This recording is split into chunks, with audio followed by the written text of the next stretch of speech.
Bueno chicos, empecemos entonces. El día de hoy quiero ver esto de lo paranormal, quiero compartir esto de lo paranormal con ustedes, pero desde más científico. Porque sé que Cristian también ha tenido un montón de evidencias, un montón de anécdotas que también se las voy a preguntar. Y quiero empezar a hacer la entrevista. ¿Cuál fue, Cristian, tu primera experiencia paranormal? La primera que viste. ¿Y, y qué te marcó eso? ¿Qué te marcó? Yo sé que tú eres muy llevado para el lado de la ciencia, así que creo que tiene que haber algo que te haya hecho con un clic para querer hacer un canal y todo y querer investigar un poquito de esto. Claro, es importante señalar que la ciencia no es excluyente de lo paranormal, y sobre todo la psicología, porque la psicología trabaja mucho, al menos desde lo transpersonal, que es la que aplico yo, trabaja mucho con lo que es la intuición, todo lo que es el análisis de los sueños, al igual que el psicoanálisis, pero desde otra perspectiva.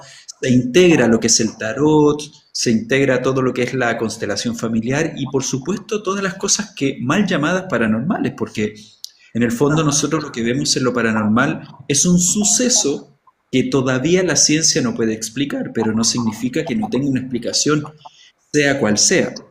Desde ahí, en lo personal, desde muy niño, he tenido experiencias muy cercanas de este tipo, por una cuestión familiar también. Yo creo que tiene que ver con un linaje familiar de cierta antena, ¿no?, a estas cosas. Yo, al menos, lo que más me ha marcado y que hizo un cambio en mi vida fue a los 3 años, justamente, cuando estaba construyendo la casa mis padres, y yo de curioso me fui al segundo piso por esas escaleras que hacen los maestros, y ahí en la habitación de mis padres, que estaba en construcción, por lo que posteriormente era la ventana, entra una luz anaranjada. Y a contar de ese momento ocurrieron cosas en mí, como por ejemplo empezar a tocar instrumentos de la noche a la mañana, leer, escribir, dibujar, como si fuera un adulto. Entonces, creo que eso fue lo que determinó en mi vida el abrirme a la experiencia paranormal. Si es que tuviera que explicarlo ahora, lo definiría como una pelota de fuego anaranjada que entró por la ventana y se posó a mi lado, tal cual. Sí, Mis padres construyeron su casa en un terreno donde había fallecido una persona.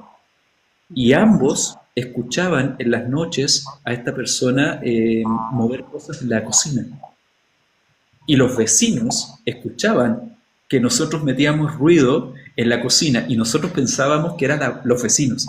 Entonces, había todo un elemento paranormal en la casa de mis padres también, que lo escuchamos todos, ¿eh? Éramos 5 integrantes de la familia y todos escuchamos las mismas cosas.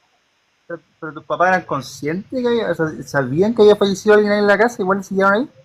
Sí, sí, bueno, eso lo sabía mi padre, pero en algún momento lo comentó, después que había comprado la casa, ¿no? Sí, gracias Ricardo por seguirme ahí. Bueno, no sé cuánto acá en el chat vivirían en una casa en la que saben que falleció alguien. O sea, Sí. falleció, no sé cómo habrá fallecido esta persona, pero supongo que los Un fueron abuelito.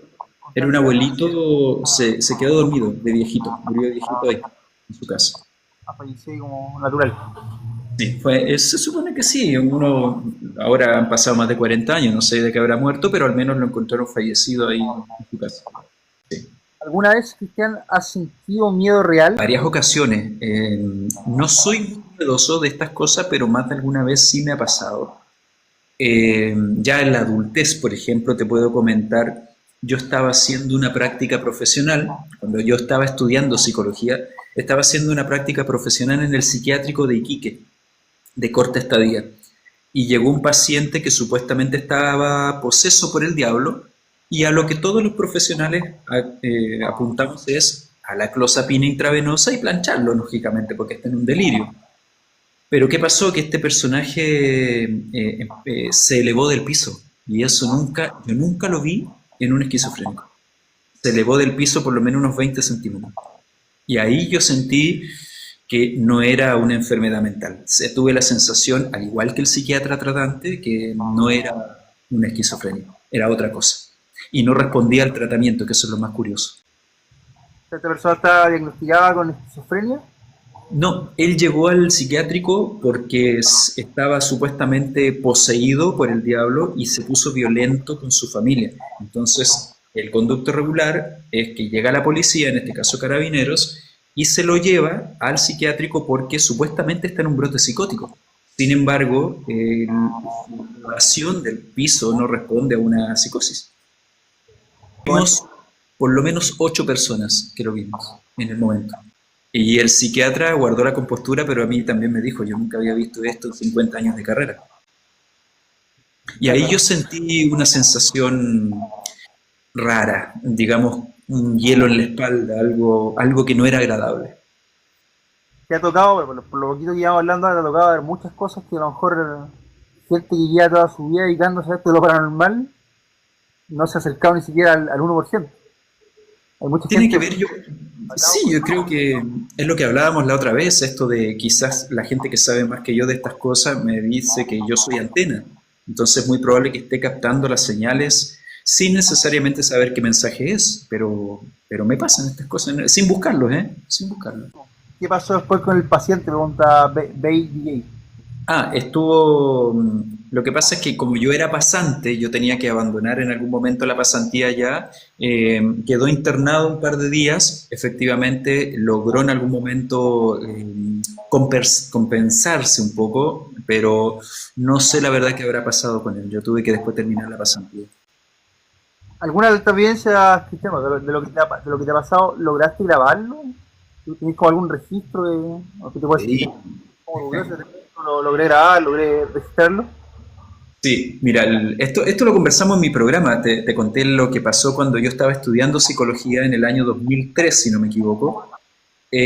Nos tocó hacer un trabajo para antropología sociocultural y el cual curiosamente me tocó los eventos paranormales en la ciudad de Iquique. Fuimos a grabar algunos lugares y hay dos en particular que nos ocurrieron sucesos muy, muy fuertes. El primero es, para la gente que es de Iquique o que conoce Iquique, el Palacio Astoreca. El Palacio Astoreca tiene una historia bastante potente, lúgubre, que, cuento corto, se murió un niñito que era el hijo ilegítimo de Juan Astoreca, quien mandó a construir este palacio. Y cuando nosotros fuimos a grabar al Palacio Astoreca, no pudimos grabar, se nos descargaron todas las baterías de las cámaras, no nos funcionaron los celulares ni las grabadoras de cinta. Nada, no pudimos grabar absolutamente nada en el interior. Cuando salimos, misteriosamente se cargó todo. Misteriosamente. Y la segunda, en ese mismo trabajo, fuimos a grabar en el Teatro Municipal de Iquique, lo que sería básicamente la historia del monje. Es muy conocido el Teatro Municipal de Iquique por el monje que se aparece. Sin embargo, a nosotros con mi compañera nos ocurrió algo que no esperábamos. Íbamos caminando hacia el tercer piso del teatro, grabando con una grabadora esta de cinta de antes, ¿no? ¿Sí? Yo no escuché nada, ella tampoco, pero cuando yo reviso el video, que es un cassette nuevo, por cierto, se escucha en el piso de madera que corre un niñito y al lado del micrófono pregunta, oh, ¿quién eres tú? El asunto es que el tramoya del teatro al día siguiente nos comenta que efectivamente ahí falleció una niña en la sala de ballet y se aparece en el Teatro Municipal.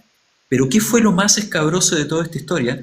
Que en el año 2000, o sea, 3 años antes, yo había actuado de Jesucristo en el musical Jesucristo Superstar, y en una parte de la actuación yo tenía dos niños actores que yo tenía que tomar en brazos, y de repente sale una tercera niña, vestida de jeans y de una polera blanca, y yo la tomo en brazos, lo cual me pareció muy raro porque no estaba vestida acorde a la obra.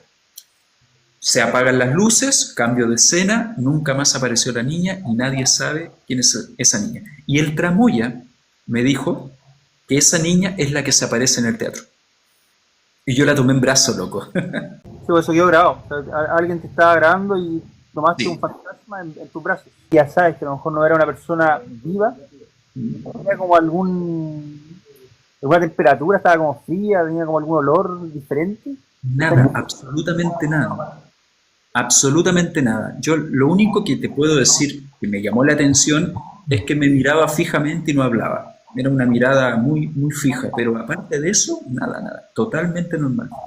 ¿Qué crees tú que sería, Cristian, su gestión en cuanto a manifestaciones paranormales y qué crees que no? Que yo he tenido muchos pacientes que me relatan cosas paranormales y tengo que asegurarme primero si esta persona no está con consumo de droga, alcohol, brote psicótico, sugestión, alguna mitomanía o pseudología fantástica. Tengo que ver todo primero, descartar todo, hasta llegar que efectivamente es un relato válido, fiable y que es verídico. O sea, hay sugestión, hay trastornos de personalidad, hay trastornos mentales, pero insisto, también hay elementos que son verídicos y que no se pueden cuestionar porque ya sea en video o experiencias longitudinales de personas de por varios años. Sí, pero en cuanto a, o sea, si fuera un poquito más específico en cuanto a manifestaciones paranormales, bajo tu experiencia, Cristian, ¿cuál podría ser una sugestión o podría tener más posibilidades de ser una sugestión? Por ejemplo, el escuchar cuando te llaman, un golpe. Por eh, ejemplo, claro, la sugestión tiene que ver con un fenómeno que, no sé, por ejemplo, nosotros hacemos un maratón de películas de terror. Entonces ahí quedamos como abiertos o hipersensibles a todo lo que es paranormal y puede que cualquier ruido o cualquier manchita, que es una pareidolia, ¿no? Podamos pensar que es un evento paranormal. Eso es sugestión, o cuando te cuentan historias cuando niño, todo eso tiene que ver con una posible sugestión. Eh, a ver, desde mi experiencia como psicólogo, de todas las experiencias que yo he escuchado, de todos los relatos, creo que casi el 80-70% es más sugestión que real. Pero cuando son reales, son heavy, ¿eh? Heavy. Yo te conté la historia que la podemos revisar más rato de la niñita y el dibujo. sí. Mira, a Dross, no sé si conoces a Dross, el venezolano, yo Sí, creo que sí, el rey sí. es Dross Rotzak. Sí, lo conozco. Yo también te la quiero hacer a ti. ¿Existe algún caso, a lo mejor que te hayan contado, que tú hayas visto por internet, no sé, que aún no logras explicar? A mí, a ver, de los que hubo, porque yo he visto tanto ya, he analizado muchas cosas, pero por ejemplo, hay algo que me llamó la atención y creo que lo mostraste tú también, que es me parece que de Fernanda Maciel, una psicofonía en medio de un programa. Sí. Yo creo que ahí, cuando ocurren esas cosas, a ver, a menos que el sonidista haya creado la situación, es bastante poco falseable. Yo creo que ahí el tema de la psicofonía, si bien es cierto, hay grandes fraudes en la historia de la psicofonía, la mayoría no se pueden explicar. O sea, no tienen una explicación lógica. Podemos darle algo electrónico, algo magnético, sí, pero en el caso de que alguien escuche la voz del familiar respondiéndole, no puedes dar una explicación ya ni de la psicología ni desde la ciencia. Sí, hay cosas como las que tú decís. Yo he hecho harto, mi hermano se dedica a esto, pero yo he hecho también harto el experimento de ir a ver videos bueno, noticias de crimen, noticias de gracia, y me pongo a escuchar, pues si escucha alguna intrusión de audio y entra en una psicofonía. Mm. Y hay un montón, yo creo que de 10 videos que veo, el 50% se escucha algo. Y claro, Como decís tú, que no se puede explicar. Yo no creo que cada editor, cada sonista del programa se ponga a meter de vez en cuando una psicofonía o algo falso y para llamar la atención. claro, no se van a arriesgar como canal ni como programa a hacer eso porque si se descubre que es fraude se les viene abajo el rating. A menos que fuese como un canal que habla de contenido paranormal, pero la Claro. mayoría, la mayoría de los casos, los que pasa esto no son canales que hablan de estos temas, son como canales de noticias, matinales. Y Mm. además lo raro es que siempre pasa como cuando hablan de una desgracia, cuando hay un crimen o algo así. Bueno, en el caso de Nivaldo, del profesor Nivaldo, también se escucha una psicofonía. Mira, te cuento otra cortita que me acabo de acordar y que esto lo vimos 10 personas. O sea, es imposible de que alguno haya visto una sombra sola. Estábamos en la ciudad de Valparaíso, en el Cerro Playa Ancha, en una cena de amigos.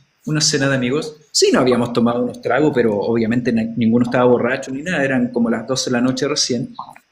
Y esto te lo puedo jurar hasta por Dios, porque pasó.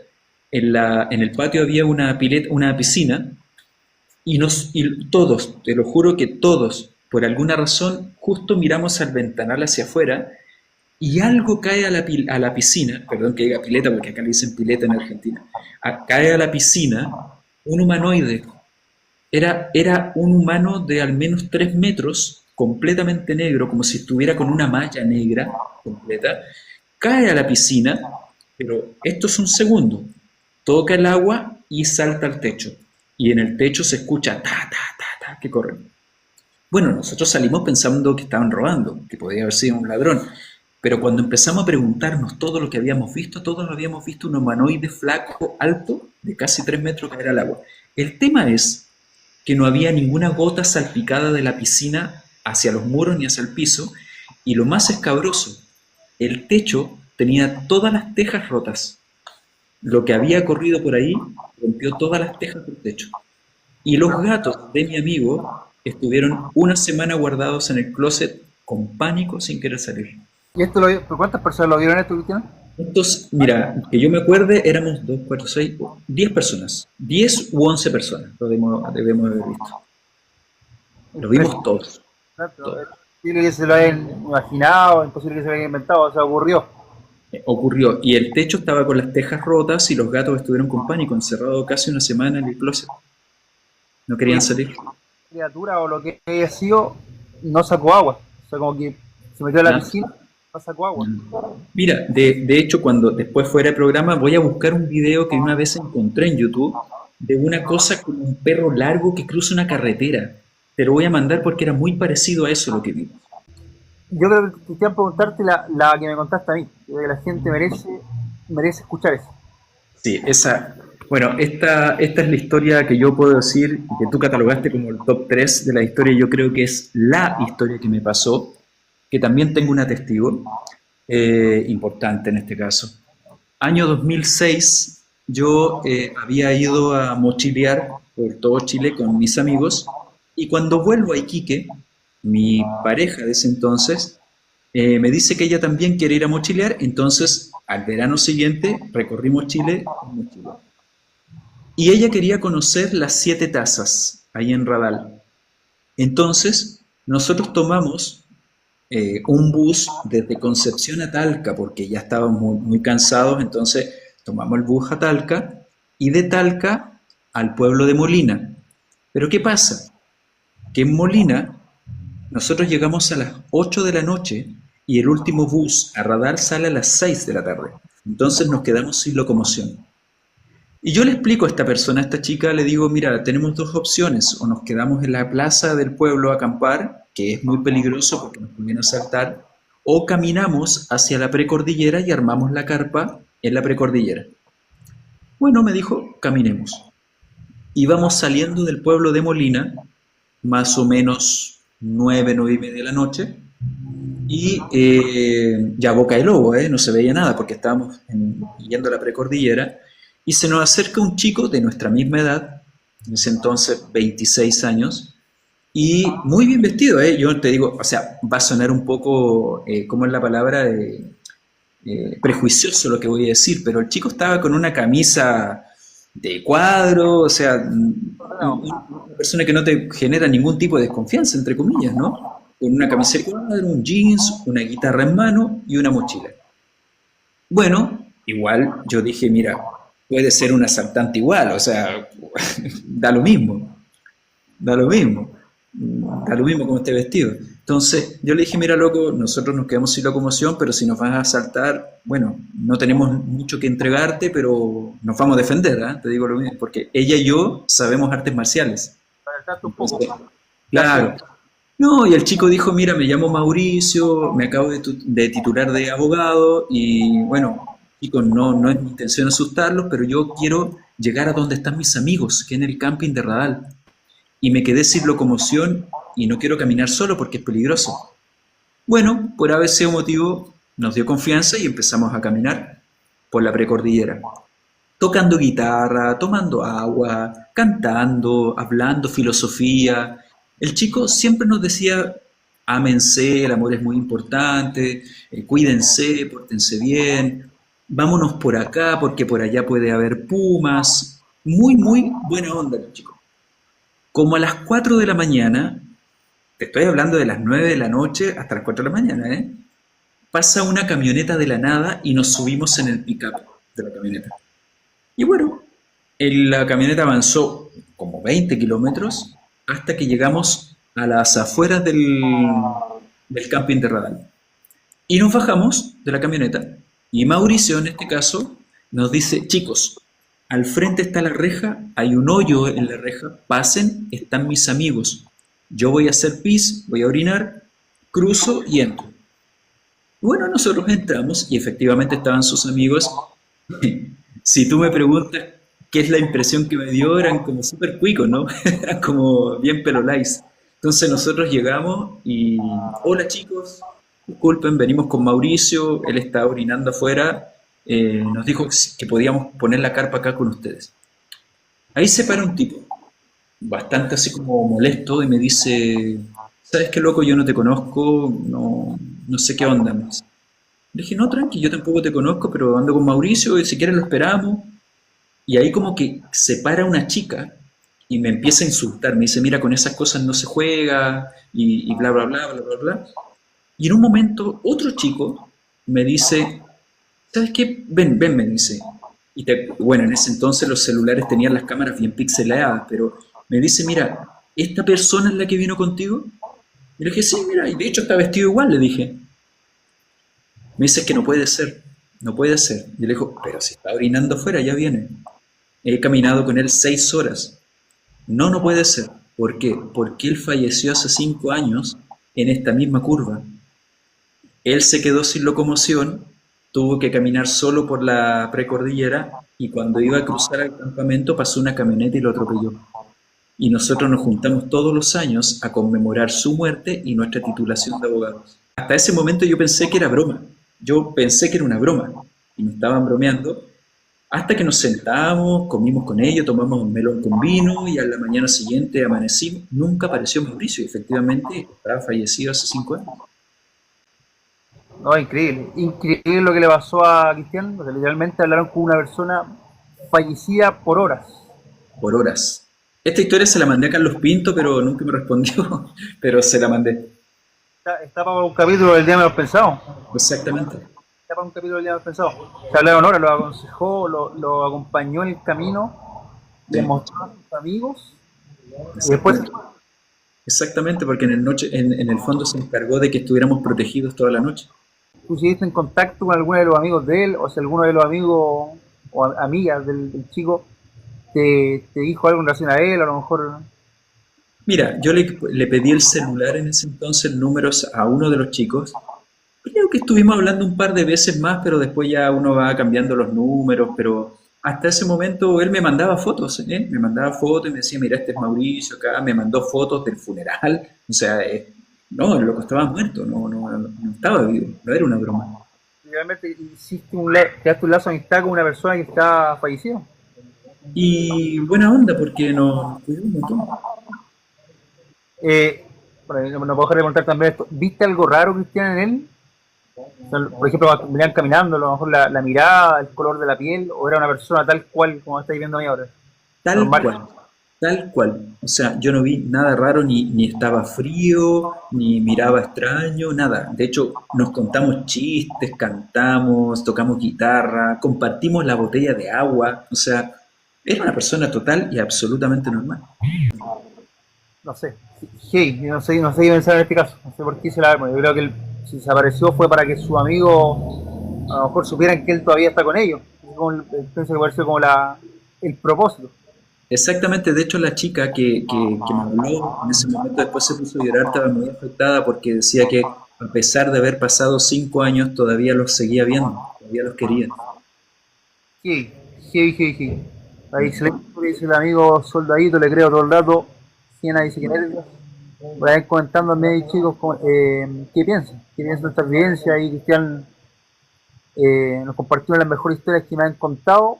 Yo creo que lo vamos a subir a YouTube y lo voy a subir también como Reels para que lo vean también en TikTok, en Instagram. Entonces, segunda parte, amigo, psicología y lo paranormal. Acá vamos a ver cómo esto se conecta un poco y te voy a hacer un par de preguntas relacionadas.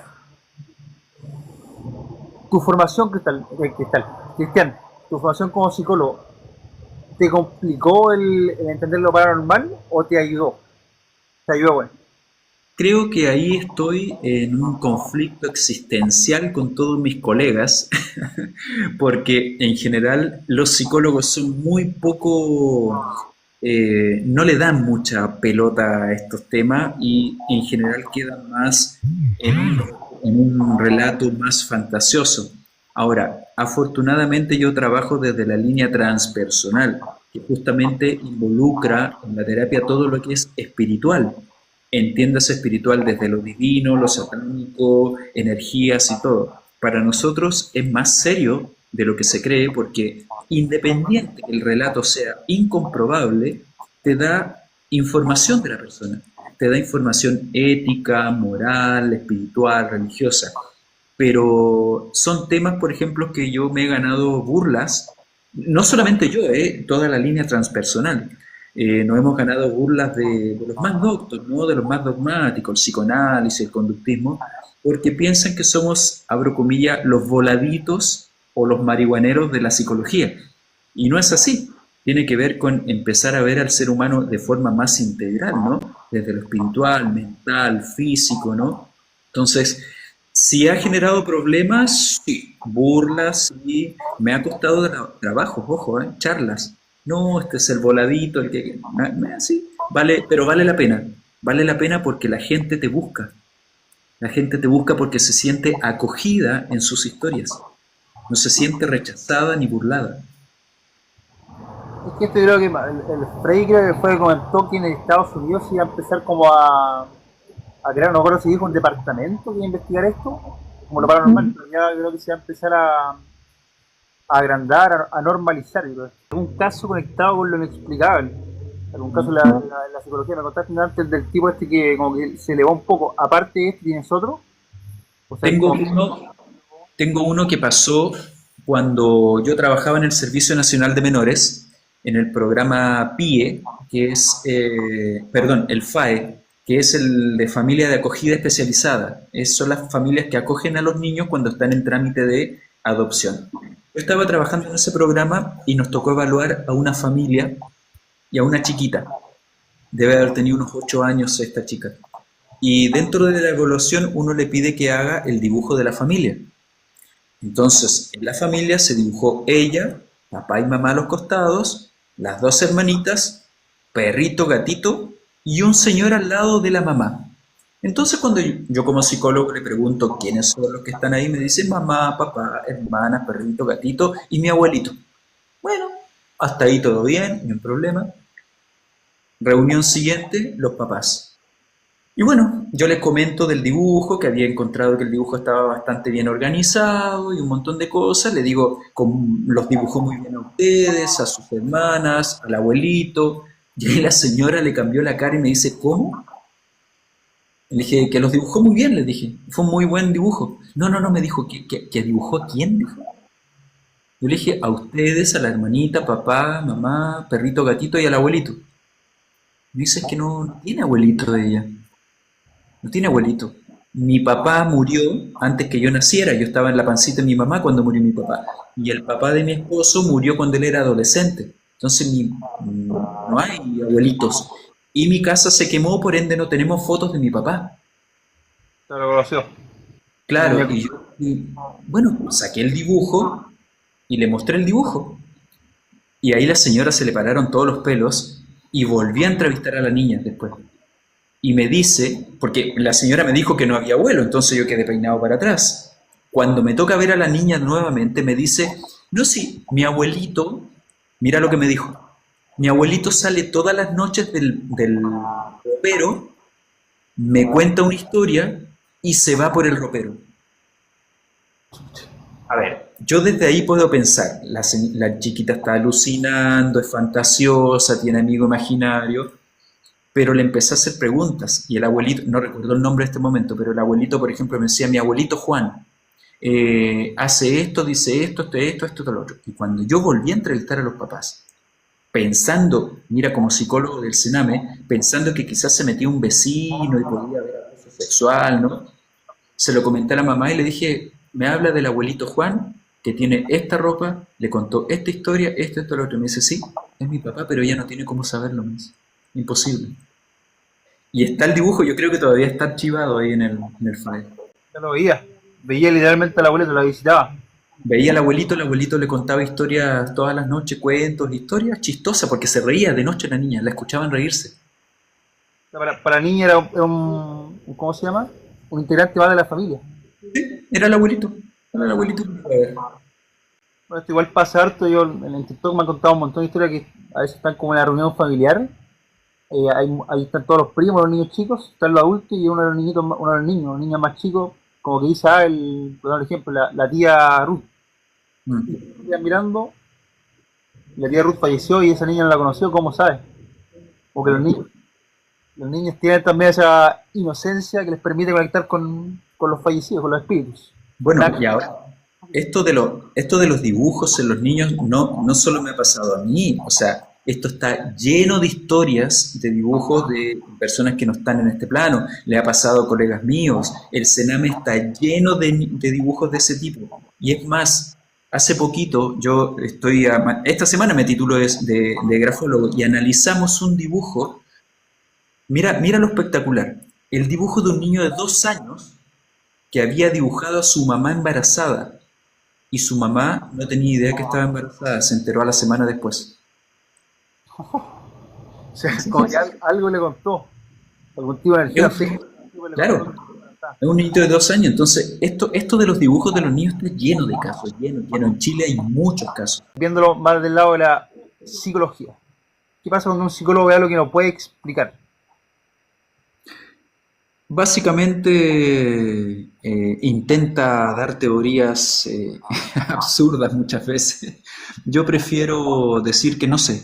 Prefiero decir, ser honesto y decir no sé, no tengo una explicación, puedo estudiar, puedo averiguar, pero prefiero ser más honesto y decir no sé, esto se escapa de mis posibilidades, de mis conocimientos y ya pasa a otra área. Pero en general, desgraciadamente, mis colegas, no todos, porque hay muy buenos colegas que trabajan con esto, pero lamentablemente la mayoría lo toma más como algo, una alucinación y eso. Y está bien, porque hay cosas que uno tiene que descartar, pero hay otras veces que no es ese el caso y hay que darle cabida a estas cosas, pero en general lo rechazan.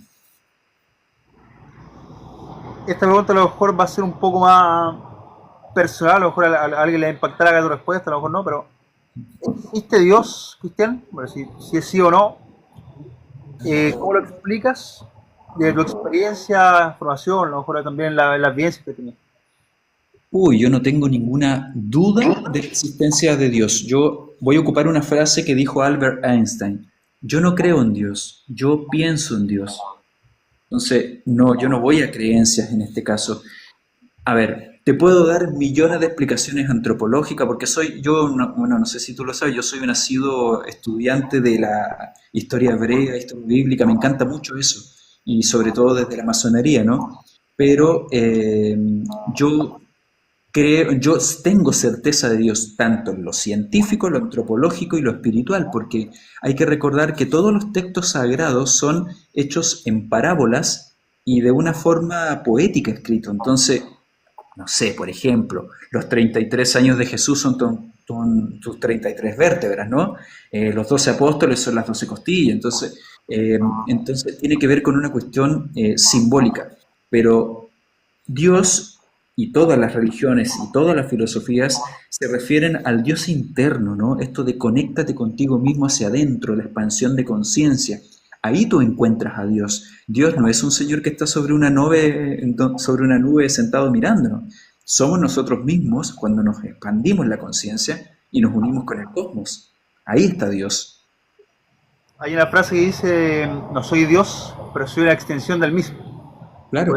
Puede ser también Por eso que, por eso que los budistas dicen que es imposible de que Dios sea externo y superior a nosotros, porque todos somos parte de Dios. Somos Dios en el universo. sí, pues estamos todos conectados al final.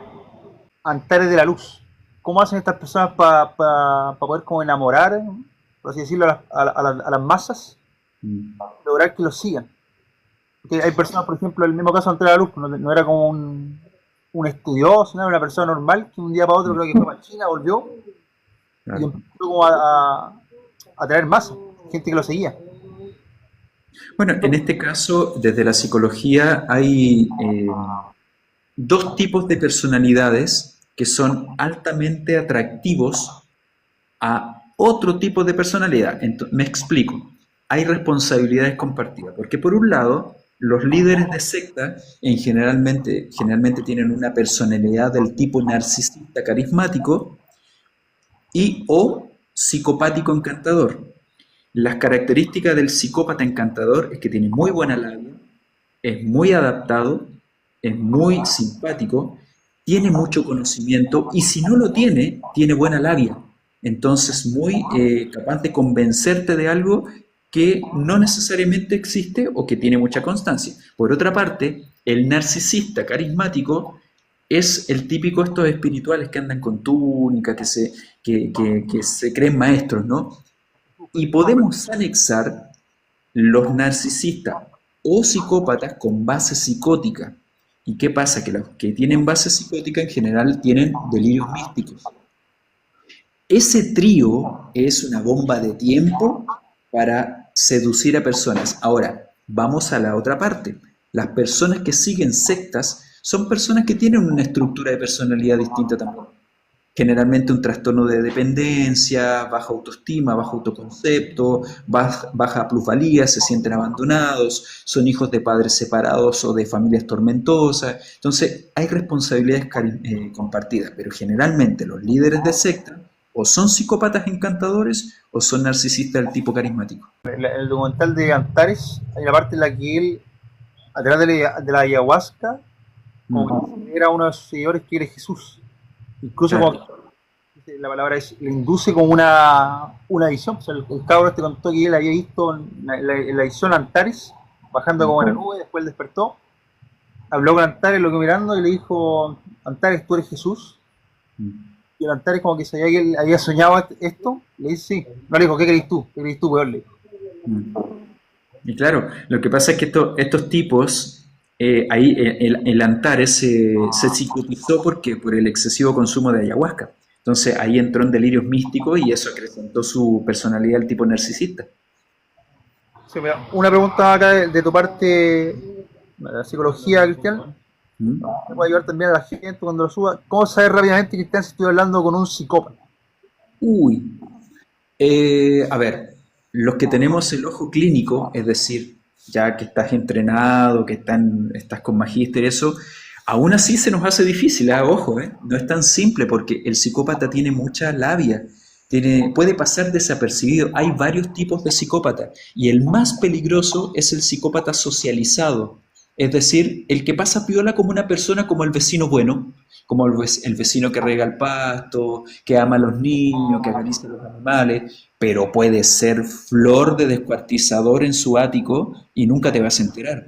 Esos son los más peligrosos. Entonces, a ver, nosotros los psicólogos nos damos cuenta, por ejemplo, en el rictus facial, cuando te están contando una historia que puede ser muy trágica, pero no tiene ni un músculo que se le mueve de la cara. Hay una mirada distinta, no se le contraen las pupilas, por ejemplo, cuando se emociona o cuando miente, a diferencia de nosotros que se nos contraen las pupilas cuando mentimos, o se nos acelera el pulso, ellos no. Entonces es muy difícil. Si tienes el ojo entrenado, lo ves más en algo físico que en la labia, porque ellos son muy cuidadosos con la labia. Sí, pero entonces se puede identificar a un psicópata por la capacidad que tiene para fingir, es como la manera. ¿Tú te acuerdas de este tipo, yo no me acuerdo el nombre, pero tú lo debes conocer, que era como abogado y que dijo que tenía cáncer y dio entrevistas mucho tiempo en la televisión? Pero lo recuerdo el personaje, era una persona que como que movía, creo que era de izquierda, no me acuerdo. Por No, ser no, no, no es el pelado Baden, ese es otro personaje. Es uno que no me acuerdo el nombre. Pero si quieres, por ejemplo, personajes conocidos que realmente responden a la personalidad del tipo psicopático, por ejemplo, Hadwe. Daniel Jave. Sí. Ahí tienes un psicópata. Ahí tienes un psicópata. De libro, ¿eh? De libro. Ahí lo tienes, pero totalmente no integra la culpa, no asume responsabilidad, es frío, calculador, estafador. Un tipo que. Un psicópata de libro. le muevo músculo para dañar a la otra persona con la quedarse al mismo. Exactamente, no se les mueve un músculo. Entonces, y no es por un tema político, simplemente se me vino a la mente porque es el que más se me viene a la mente rápido, pero hay un montón. En la clase política, mira, la esposa de mi profe, en mi postítulo de clínica, hizo un paper que prometo conseguir. Hizo un paper sobre las personalidades de los políticos chilenos y la mayoría respondía al modelo psicopático. Que va a ser político, hay que tener algo de psicópata. Exactamente, porque les mientes a la cara a la gente, izquierda o derecha da lo mismo. Son psicópatas que te mienten a la cara porque nunca van a trabajar por ti. Alguien pregunta a Garay, no sé si conocía a Garay, Rafael Garay. Ese, Garay. Ese. Ese es el pelado que yo te decía, sí. Una pregunta nueva ahora, Cristian. No está en la pauta. ¿Hay algún famoso personaje de la televisión chilena que tú sientas que sea, bueno, además de los que han nombrado, que tú sientas que sea psicópata? ¿Que pueda ser un psicópata? Uy, a ver, te puedo nombrar, mira, el primero que se me viene a la mente que es no psicópata, sino que narcisista, con el trastorno narcisista, pero más básico, más burdo, Luchito Jara. Luchito Jara ahí, más narcisista. Psicópata, yo me atrevería a decir que el hijo de Hernán Calderón, el hijo de Raquel Argandoña, Sí, yo también pienso que... ese chico responde a un psicópata de libro, o sea, por eso te digo, la psicopatía es transversal a la clase política y socioeconómica, porque así como tienes al Cizarro, que era un antisocial con base psicopática, tienes al Nacho Calderón creo que se llama. Él tuvo todo, era ese uno. Y sí, entonces da lo mismo, es transversal a la clase económica, pero el primero que se me viene a la mente yo creo que este chico. Ahí está entonces Ted Bundy también era el conocido psicópata. Ted Bundy es mi psicópata favorito, porque es mi psicópata favorito porque no solamente responde a la psicopatía, sino que tenía base psicótica. Tú sabías que Ted Bundy descuartizaba a las mujeres y tenía sexo con los trozos. No, hacía máscara, hacía cosas que no se pueden decir acá, pero... Sí. La parte, Cristian, de los forenses entonces no tiene mucho que ver con la morgue y eso, ¿no te ha tocado ir a la morgue y eso? Sí, yo estuve 6 meses yendo a la morgue porque estaba aprendiendo, porque es importante dentro de la formación forense el análisis de los cuerpos. No es obligación, pero sí es importante. Ahora, ¿cuándo vas a la morgue? Cuando tienes que entrevistar al médico. Cuando tienes que entrevistar al médico para darte ciertos aportes con respecto al perfil del asesino. Porque no es lo mismo que alguien haya matado de una puñalada a alguien a que lo haya matado de 45 puñaladas. Y ahí se habla de un crimen de ensañamiento. Pues sí, pues como genocida creo que se llama, o no se dice. Claro, un crimen de ensañamiento, un crimen pasional. Entonces, claro, tú te tienes que entrevistar con los profesionales del área de salud y de vez en cuando, claro, tienes que ir al servicio médico legal, no te queda otra. ¿Te pasó algo paranormal así en la carrera como forense? ¿Algo que Sí, nos quieras contar? sí. Nos pasó, también tengo testigos de eso, estaba con una compañera trabajando en el servicio médico legal, en la hora de almuerzo, cuando los profesionales se van, nosotros estábamos ordenando unas fichas, porque estábamos participando en la ejecución de un libro que estaba haciendo un psiquiatra en ese entonces. Y de repente una voz de hombre me llama, muy fuerte, muy fuerte. Mi compañera lo escuchó, yo lo escuché, pensamos que era el doctor Iriondo, no era el doctor Iriondo. Pensamos que era una broma, que nos estaban tratando de asustar, y no, me volvieron a llamar por segunda vez y algo me dijo de entrar a la sala de morgues, de autopsias, y había un cuerpo recién ingresado de un tipo más o menos 40 años. Y había ingresado media hora antes que nosotros escucháramos la voz. Ya va a terminar, Cristian, para despedir a la gente y agradecer también a todos los que han estado en el programa, que han sido en su gran mayoría más de 100, a pesar de que lo hicimos a las 1 de la mañana, bueno, a las 12 de la noche. Le agradezco mucho a los que han estado. Para terminar, Cristian, no puedo dejar de preguntarte esto. El caso más que te ha tocado ver como forense, obviamente contándolo con el lenguaje acá de TikTok para que no nos vayan a bloquear, pero el más heavy. Uy, a ver, voy a tratar de suavizarlo porque es terrible, la verdad. Es terrible. A ver, ¿cómo encuentro las palabras para que no suene tan fuerte? Porque es terrible. Tiene que ver con el caso de una vulneración de derechos de un niño Sí, dale, dale. que básicamente el niño, no puedo entrar mucho en detalle porque realmente es terrible el caso, pero lo que te puedo contar es que el niño de 4 años, que tenía una historia muy terrible, pero tenía 4 años y llegó sin ni un diente, el chiquito, y con una infección generalizada en la boca que le estaba llegando al cerebro. Bueno, el caso básicamente es que durante 3 años lo alimentaron con azúcar, solo con azúcar, solo con azúcar. Bueno, eso es en cuanto a este personita, ¿no? Pero el ámbito forense alrededor, el papá era alguien que básicamente golpeaba con una escopeta a la mamá, a los otros hermanos, y eso fue súper chocante de ver porque el tipo era un verdadero animal, era un tipo animal. Yo no había visto una bestia en el cuerpo de una persona. Era un sujeto que realmente era un animal, podía matarte fácilmente, podía hacer lo que quisiera porque se sentía indestructible y era muy, muy terrible verlo porque era muy grotesco, realmente muy grotesco. Yo creo que ese es el caso más traumático que me ha tocado ver en la línea forense. Sí. Y hay otro que me tocó en Viña del Mar. Te puedes imaginar a lo que voy a decir porque no lo puedo decir obviamente al aire, pero él y su papá a un movimiento muy conocido de los años 70 y 80 en Chile que, como lo digo, hacían pasar a mejor vida, ¿no? A otras personas. Y llegó a jactarse del gran número de personas que él y su papá habían hecho pasar a mejor vida. Y eso fue súper chocante también porque se metió sin autorización a mi oficina, cerró con pestillo y dijo que quería que yo lo escuchara. Yo era el único psicólogo que quería que lo escuchara. Imagínate el miedo que sentí. ¿Te contó a cuántas personas le había quitado la vida? Exactamente, sí. Y eran más de 40. Sí, sí. Así que eso, imagínate el miedo que sentí porque era un tipo enorme, grande, que entró a mi oficina, cerró con pestillo y dijo, tú eres el psicólogo que me tienes que escuchar. Sí, me imagino que te debe haber pasado eso, ¿no? Que alguna persona se obsesionó contigo, a lo mejor quería como que solamente tú la atendieras o algo así parecido, ¿no?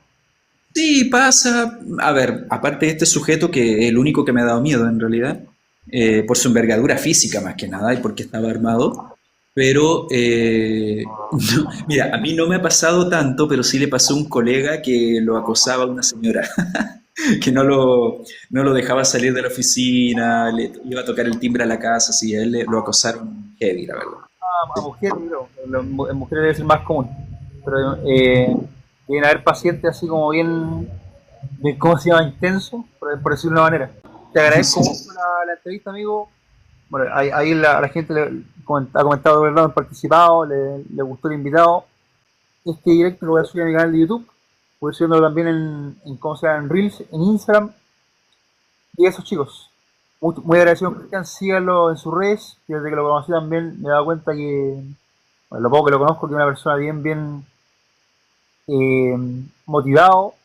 Como que me ha motivado incluso a mí a hablarle a personas que a lo mejor a mí me daba miedo a hacerlo. Como que me ha motivado a querer colaborar con gente y a expandirme. Así que una persona que te ayuda a ser mejor.